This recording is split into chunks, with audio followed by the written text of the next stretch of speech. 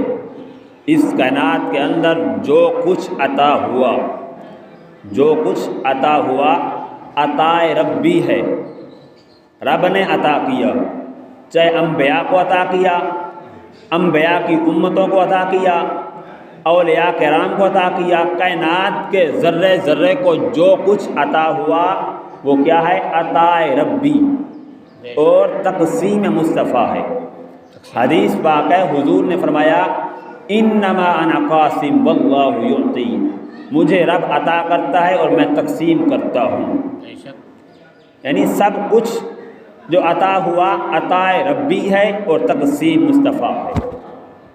سامعین محترم، رب کریم نے جب امام الانبیاء علیہ السلام کو عرش کی سیر کرائی تو رب رحمان نے اعلان کیا سبحان، پاک ہے وہ ذات۔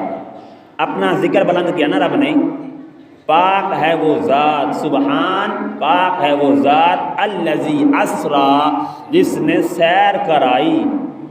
کسی مولوی کی بات نہیں ہو رہی یہاں پر، کسی بد مذہب کی بات نہیں ہو رہی، یہ امام الانبیاء کو جو عزت، جو مقام، جو مرتبہ عطا کیا، رب اعلان کر رہا ہے، اپنے نام سے بلند کر رہا ہے، اپنے نام کو پہلے سبحان، رب کہتا ہے پاک ہے وہ ذات، الذی اسرا، جس نے سیر کرائی، بعبدہ، اپنے عبد کو، لیلا من المسجد الحرام، مسجد حرام سے مسجد اقصی تک، الی المسجد الاقصی، مسجد اقصی تک، اور وہاں سے جہاں تک چاہا لے گیا۔ اپنی قدرت کی نشانیاں رب رحمان نے اپنے محبوب کو عطا کی۔ آج مسجد اقصی، لوگ کہتے ہیں کہ مسجد اقصی کا ذکر کہاں ہے؟ جو اول کعبہ مسلمانوں کا آج جو یہودیوں کے قبضے میں ہے، جہاں پر انبیاء کرام نے نمازیں پڑھائی، 1,24,000 کم و بیش انبیاء کرام نے وہاں پر امامت کرائی، آج وہ یہودیوں کے قبضے میں ہے۔ لیکن ہمارے مسلمان اتنے دین سے غافل ہو گئے ہیں، دنیا کے اندر آ کے اپنے آپ کو اس طرح بھلا بیٹھے ہیں کہ رحمان تعالیٰ کے احکام کو بھی بھول گئے ہیں کہ اللہ کریم نے ہمیں کیا شان عطا کی۔ انسان کو رب تعالیٰ نے اشرف المخلوقات بنایا اور سب کچھ عطا کیا اور حضور کا امتی بنایا، لیکن آج سوچے کہ ہم کہاں کھڑے ہیں۔ سامعین محترم، رب کریم نے حضور علیہ السلام کو جو معراج کا تحفہ دیا، جو حضور اپنی امت کے لیے تحفہ لے کر آئے، وہ تحفہ کیا ہے؟ الصلاۃ معراج المؤمنین، نماز مومن کی معراج ہے۔ آج ہر بندہ معراج پڑھتا ہے، خوشیاں مناتا ہے، لیکن کبھی ہم نے سوچا اللہ کریم نے جو حضور کی امت کو تحفہ عطا کیا، کیا ہم 5 وقت کی نماز ادا کرتے ہیں؟ الصلاۃ معراج المؤمنین، حضور نماز کا تحفہ لے کر آئے، اور جب عرش پر پہنچے وہاں پر ایک فرشتہ ہے جو حسب معمول عرش پر بیٹھا ہے، تو اس فرشتے نے دیکھا کہ حضور معراج والی رات عرش پر پہنچائے ہیں۔ اب وہ سست ہو گیا، اس نے حضور کی تعظیم نہیں کی، احترام نہیں کیا، کھڑا نہیں ہوا، اور جبریل امین کو عرض کرتا ہے کہ اے جبرائیل، اب میں تو عذاب میں مبتلا ہو گیا ہوں، اب اتنی پریشانی آ گئی ہے، اللہ کریم نے مجھے اس حالت میں رکھ دیا کہ میرا تو پہلے یہ مقام تھا، اللہ کریم ہر سانس سے ایک فرشتہ پیدا کرتا تھا اور 70,000 فرشتے میری خدمت میں ہوتے تھے۔ کتاب کا نام ہے مکاشف القلوب، امام غزالی علیہ الرحمہ نے لکھا ہے۔ آپ کہتے ہیں کہ اس فرشتے کو اللہ نے عذاب میں مبتلا کر دیا۔ اب وہ کہتا ہے اے جبرائیل امین، کیا آپ میری سفارش کرو گے؟ میں حضور کی تعظیم کے لیے معراج کی رات کو کھڑا نہیں ہوا، میں نے احترام نہیں کیا، اے جبرائیل کیا میری سفارش کرو گے؟ جبرائیل امین نے جب یہ پیغام رب کی بارگاہ میں پہنچایا تو اللہ کریم نے کہا کہ اسے کہہ دو کہ یہ تب ہوگا جب تو حضور علیہ السلام پر درود شریف پڑھے گا۔ اب اس فرشتے نے حضور پر درود پڑھا تو اللہ کریم نے اسے معاف کر دیا۔ ویسے بھی جمعۃ المبارک سید الایام ہے، اس بابرکت مہینے میں اللہ کے نوری فرشتے زمین پر تشریف لے آتے ہیں، جو حضور پر درود پڑھتے ہیں تو ان کے پر خاص رحمتوں کا نزول ہوتا ہے۔ اور جمعۃ المبارک والے دن اللہ کریم حضور علیہ السلام نے فرمایا کہ 6 لاکھ گناہ گاروں کو دوزخ سے نکال کر جنت میں داخل کرتا ہے۔ 6 لاکھ گناہ گاروں کو دوزخ سے نکال کر جنت میں داخل کرتا ہے، چاہے جن پر عذاب نازل ہو چکا ہوتا ہے یا جن کو عذاب دینا ہوتا ہے، ان کو اللہ جمعۃ المبارک والے دن معاف کر دیتا ہے۔ پھر میں اور آپ کیوں نہ جمعۃ المبارک کے دن کثرت سے درود شریف پڑھیں۔ سامعین محترم، درود شریف کا ایک ایسا مقام ہے، ایسا مرتبہ ہے، حج کا موقع ہے، تابعین کا زمانہ ہے، اور وہاں پر ابو سفیان ثوری ہیں جن کو ان کی ماں نے حکم دیا کہ بیٹا مجھے حج پر لے چلو اور وہاں پر کعبہ شریف کے اندر لے جاؤ تاکہ میں وہاں جا کر دعا مانگوں۔ اس وقت اجازت تھی، تابعین کا زمانہ تھا۔ جب ابو سفیان ثوری اپنی ماں کو کعبہ شریف کے اندر لے کر گئے، اس کی ماں نے جب دعا مانگی تو اللہ کریم نے اس کو عذاب میں مبتلا کر دیا، یعنی اس کا پیٹ پھول گیا اور چہرہ سیاہ ہو گیا۔ اب حضرت ابو سفیان ثوری پریشان ہوتے ہیں، حیران ہوتے ہیں اور گھبرا جاتے ہیں، اے مولا باہر لوگ طواف کر رہے ہیں، میں کیا منہ دکھاؤں گا؟ اب ہم مشکلات میں آ گئے ہیں۔ اچانک ایک نورانی چہرہ چاند سے روشن سفید پوش لباس پہن کر حاضر ہوتا ہے، ایک اشارہ کرتا ہے، اس کی ماں کے چہرے پر ابو سفیان ثوری کی والدہ کا چہرہ روشن ہو جاتا ہے، دوسرا اشارہ کرتا ہے، ابو سفیان ثوری کی والدہ کے پیٹ پر ان کی بیماری ختم ہو جاتی ہے۔ اب جناب ابو سفیان ثوری عرض کرتے ہیں کہ آپ کون ہیں؟ اتنے رحمت والے، اتنے نور بن کر آئے ہیں، آپ نے ہماری مشکلات کو حل کر دیا، ہمیں بھی کوئی وظیفہ بتا دیں۔ انہوں نے فرمایا میں امام الانبیاء علیہ السلام ہوں، میں اس لیے آیا ہوں کہ تیری ماں کثرت سے درود شریف پڑھا کرتی تھی۔ اب جناب ابو سفیان ثوری نے وظیفہ پوچھا، اے حضور ہمیں بھی کوئی وظیفہ عطا کر دیں تاکہ ہم بھی اپنی آخرت کو بہتر کر سکیں۔ تو حضور علیہ السلام نے اعلان کیا، اے ابو سفیان ثوری ہر قدم پر مجھ پر درود شریف پڑھا کر۔ پھر جب ابو سفیان ثوری کعبہ شریف کے اندر طواف کر رہے تھے تو وہاں پر عراق کے امام نے دیکھ لیا جن کا نام ہے امام عاصم تابعی رحمۃ اللہ علیہ۔ آپ نے دیکھا کہ ابو سفیان ثوری ہر قدم پر درود شریف پڑھتا ہے، ایک قدم اٹھاتا ہے پھر درود پڑھتا ہے، دوسرا قدم اٹھاتا ہے پھر درود پڑھتا ہے۔ تو امام عاصم تابعی نے پوچھا، اے ابو سفیان ثوری کیا تجھے خاص سند نے اعلان کر دیا؟ تو ہر قدم پر درود پڑھتا ہے؟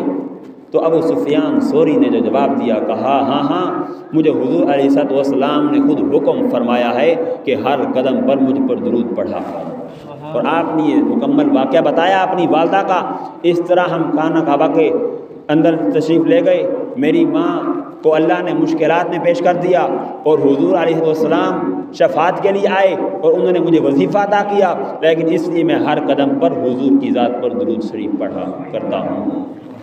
سامعین محترم، یہ مقام ہے ایمان والوں کا کہ حضور کی امت کو جو ایمان والوں کو مرتبہ اور مقام ملا ہم اندازہ نہیں لگا سکتے۔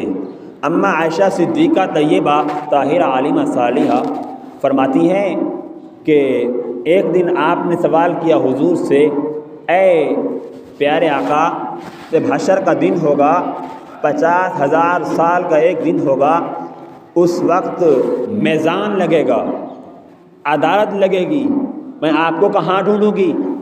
حضور نے فرمایا، اے عائشہ، مجھے 3 مقام پر دیکھنا، کیونکہ لوگوں کا ہجوم ہوگا نا، حضور شفاعت کرائیں گے اپنی امت کے۔ فرمایا، اے عائشہ، مجھے 3 مقام پر دیکھنا، ایک تو میں میزان پر کھڑا ہوں گا جہاں میری امت کے اعمال تلیں گے، حضور امت کی شفاعت کرائیں گے۔ میزان، آج تو ہم دوسروں کے میزان کو تولتے ہیں، آج مسجدوں کے اندر مقتدی اپنی نماز کا خیال چھوڑ کر دوسرے کی نماز کی طرف خیال کرتا ہے، بھئی اس کی نماز کیسے ہو رہی ہے۔ اس لیے میں کہتا ہوں کہ گناہ سے نفرت کر، گناہ گار سے نفرت نہ کر۔ اللہ کریم مقام عطا کرتا ہے ان بندوں کو جنہوں نے دنیا میں آ کر اپنے آپ کو اس طرح رب کے حضور پیش کر دیا، پھر رب تعالیٰ بھی ان پر خاص کرم ادا کرتا ہے۔ میں عرض کر رہا تھا کہ جو لوگ دوسروں کے میزان کو تولتے ہیں ان کے اپنے پلڑے ڈھولتے ہیں، یعنی آج ہر بندہ اپنے اعمال کو دیکھے۔ انسان جب قبر میں جائے گا کوئی ساتھ نہیں دے گا، اس کے ماں باپ، رشتہ دار، دوست قبر کی دیوار پر چھوڑ کر واپس آ جائیں گے، صرف انسان ہوگا یا اس کا عمل ہوگا، یعنی اعمال صالحہ ہوں گے۔ اس لیے حدیث پاک ہے، انما الاعمال بالنیات، انسان کے ہر عمل کا دار و مدار نیتوں پر ہے۔ آج جس نیت سے آپ جو کام کرو گے وہ اگر نیت خالص ہے تو پھر وہ کام قبول ہوگا۔ آج نیت سے، دل سے نماز پڑھو گے تمہاری نماز قبول ہوگی۔ آج جنہوں نے اپنی خالص نیت سے اس مسجد کو رضا الہی کے لیے تعمیر کروایا، اپنا حصہ ڈال دیا، انہوں نے یہ سوچا کہ ہماری آخرت سنور جائے، ہم اللہ کے حضور پیش ہو جائیں، اس لیے یہ ایک صدقہ جاریہ ہے، یہ قیامت تک لوگوں کے لیے ایک نمونہ ہے مسجد۔ اور اللہ کے گھر میں جب حضور کا امتی آ کر نماز پڑھتا ہے تو پھر قیامت تک کے لیے مسجد تعمیر کرانے والوں کو ثواب ملتا ہے۔ ویسے بھی باقی جو انبیاء کرام آئے تھے ان کے لیے ایک مخصوص جگہ تھی نماز پڑھنے کے لیے، یعنی پوری دنیا کے اندر، روئے زمین کے اندر انسان نماز نہیں پڑھتے تھے۔ آج امام الانبیاء کو یہ شان اور یہ مقام رب نے عطا کیا، کائنات کے اندر جس جگہ پر بھی حضور کی امت پاک جگہ ہو وہاں نماز ادا کر سکتی ہے۔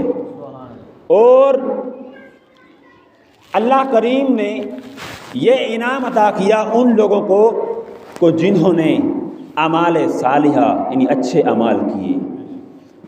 اعمال کیے، پھر اللہ ان کو مقام عطا کرتا ہے۔ آج ہر بندہ یہ اعلان کرتا ہے، اشہد ان لا الہ الا اللہ، میں گواہی دیتا ہوں کہ اللہ ایک ہے۔ کیا کبھی ہم نے رب کو دیکھا؟ ہم گواہی دیتے ہیں، ہم نے اپنے ماں باپ سے، اپنے بڑوں سے سنا، انہوں نے ان کے بڑوں سے سنا، ایسے چلتے چلتے انہوں نے تابعین سے، تبع تابعین سے سنا۔ ایک ہی کلمہ ہر بندہ قیامت تک یہ اعلان کر رہا ہے، اشہد ان لا الہ الا اللہ، ہر بندہ دعویٰ کر رہا ہے، میں گواہی دیتا ہوں کہ اللہ ایک ہے۔ کیا ہم نے رب کو دیکھا؟ جب رب کو دیکھا نہیں ہے پھر دعویٰ کیوں کر رہے ہو؟ اس کی دلیل کیا ہے؟ ہاں اس کی دلیل قرآن ہے۔ قرآن کے اندر رحمان تعالیٰ نے اعلان کر دیا، ہمارے بڑوں نے ان کے بڑوں سے سنا، کلمہ ایک ہے، اشہد ان لا الہ الا اللہ، میں گواہی دیتا ہوں کہ اللہ ایک ہے، واشہد ان محمد عبدہ ورسولہ، محمد صلی اللہ علیہ وسلم اس کے پاک بندے اور رسول ہیں۔ جب یہ دعویٰ ہو رہا ہے، پھر صحابہ کرام نے حضور سے سنا، صحابہ کرام بھی دعویٰ کرتے آئے، گواہی دیتے آئے، رب کی ودانت کا اعلان کرتے آئے، بھائی لا مسجود الا اللہ، لا محبوب الا اللہ۔ جب اعلان ہو گیا دعوے کا، دلیل کیا ہے؟ دلیل قرآن ہے۔ صحابہ کرام نے حضور سے سنا۔